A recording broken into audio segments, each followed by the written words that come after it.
باروایت محمد ابن ابی طالب اس طرف یعنی عمر سعد کی جانب 22,000 اشقیاء تھے۔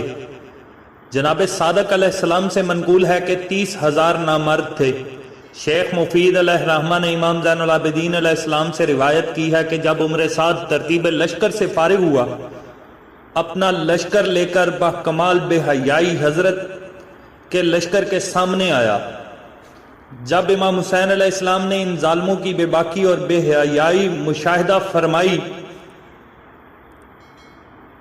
تو بارگاہ الہی میں دعا فرمائی۔ پس وہ اشقیاء گرد خیموں کے پھرتے تھے اور دیکھتے تھے کہ خیمہ کے پیچھے خندق میں آگ شعلہ ور ہے۔ اس وقت شمر بآواز بلند پکارا، اے حسین، تم نے آتش دنیا کو قبل از آتش آخرت اختیار کیا ہے۔ حضرت امام حسین علیہ السلام نے فرمایا، شاید یہ شمر ہے۔ اصحاب نے عرض کیا، یا مولا، وہی ملعون ہے۔ حضرت نے فرمایا، اے چرواہن کے بچے، ان قریب تجھے معلوم ہوگا کہ تو ہی آتش جہنم کے قابل ہے۔ مسلم ابن اوسجہ نے کہا، یا ابن رسول اللہ، اجازت دیجئے کہ ایک تیر اس شکی کو لگاؤں، میرے تیر کے زد پر آ گیا ہے۔ امام حسین علیہ السلام نے منع کیا اور فرمایا، لڑنے میں میں پیش دستی نہیں کرنا چاہتا، میں حجت خدا ان پر تمام کر رہا ہوں۔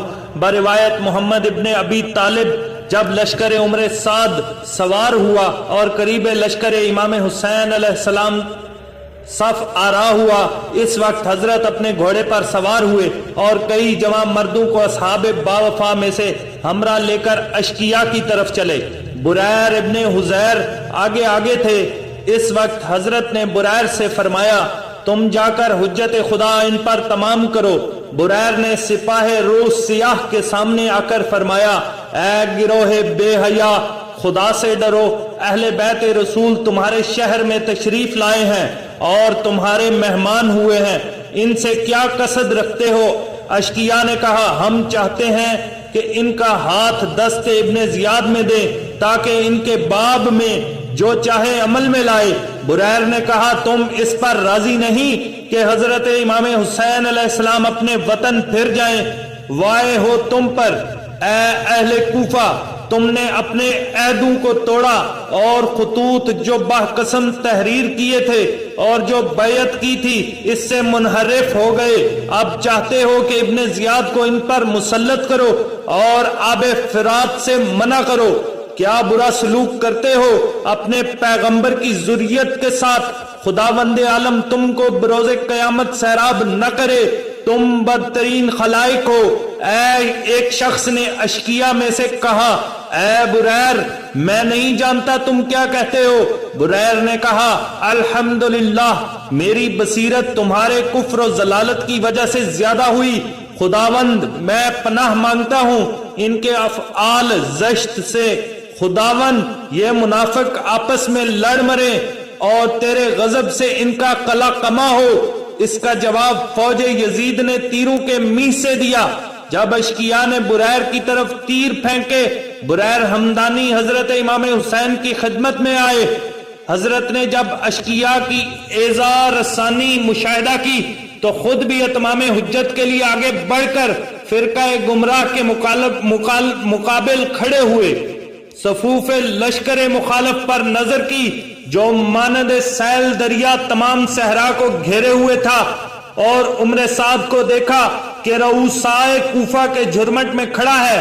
اس وقت آپ نے خطبہ ارشاد فرمایا، میں حمد کرتا ہوں اس خدا کی جس نے دنیا کو خلق کیا اور اس کو نیستی و فنا کا گھر قرار دیا اور اہل دنیا کا گونا گو حالات سے امتحان لیا۔ پس فریب خوردہ ہے وہ شخص جو اس دنیا سے دھوکہ کھائے۔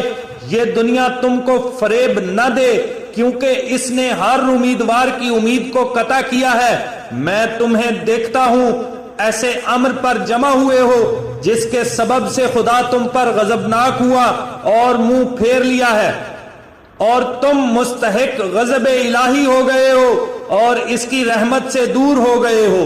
پس نیک ہے ہمارا خدا اور برے بندے ہو تم کہ پہلے اقرار عبودیت کیا اور بظاہر پیغمبر پر ایمان لائے، اب اس کی اطرت پر ہجوم کیا اور درپے قتل ہو۔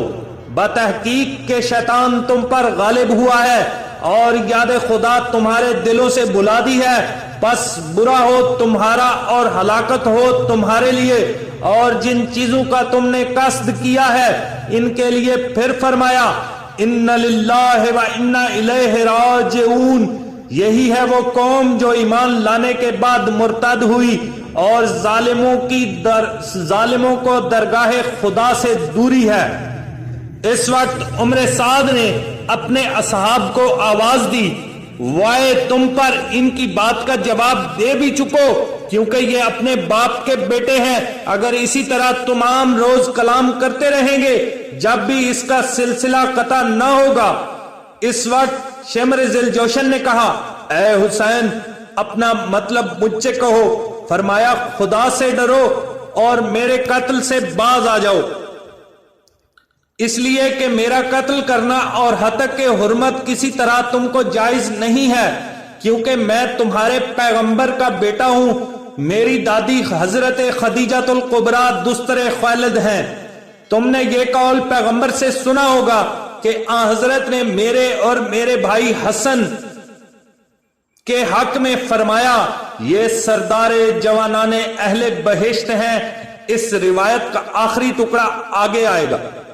شیخ مفید علیہ رحمہ نے روایت کی ہے کہ حضرت امام حسین علیہ السلام نے اپنی سواری طلب فرمائی اور پھر سوار ہو کر اشرار کے سامنے آئے۔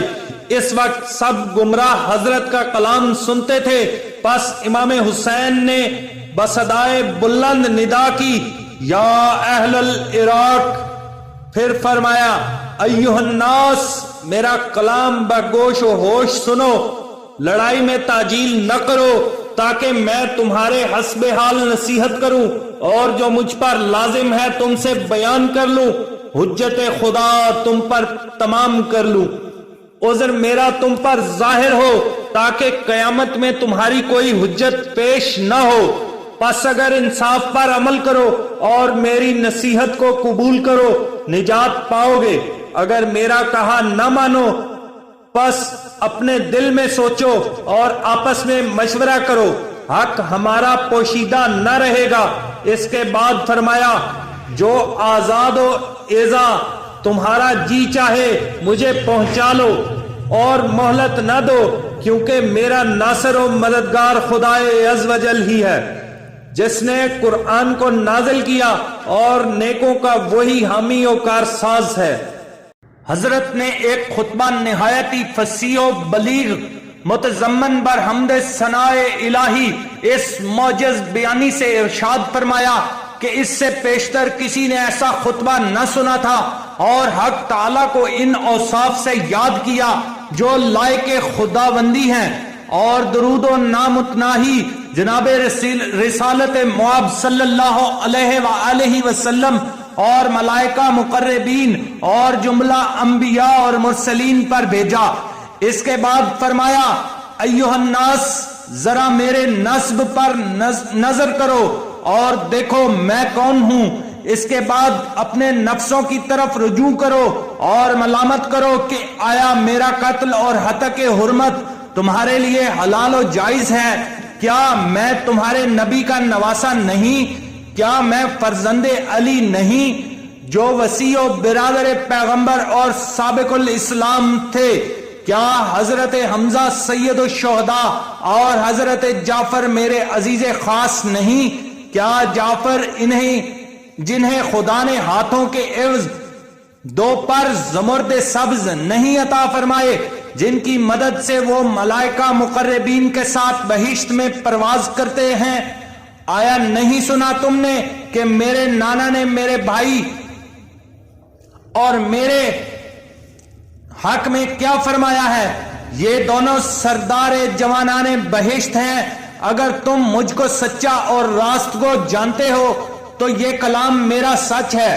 قسم بخدا جب سے میں نے سنا کہ خدا جھوٹے پر عذاب کرتا ہے، اس دن سے کبھی جھوٹ نہیں بولا۔ بس میری بات کو سچا جانو، اگر میرے کہنے کو باور نہیں کرتے تو ابھی صحابہ رسول موجود ہیں، ان سے دریافت کر لو۔ جابر بن عبداللہ انصاری سے پوچھو، ابو سعید خدری سے دریافت کرو، سہل ابن سعد ساہدی سے سوال کرو، زید ابن ارقم اور انس بن مالک و دیگر اصحاب سے تحقیق کر لو۔ ان سب نے رسول خدا صلی اللہ علیہ وآلہ وسلم سے میرے اور بھائی حسن علیہ السلام کے حق میں یہ حدیث سنی ہے، کیا یہ باتیں تم کو میرے قتل سے مانے نہیں؟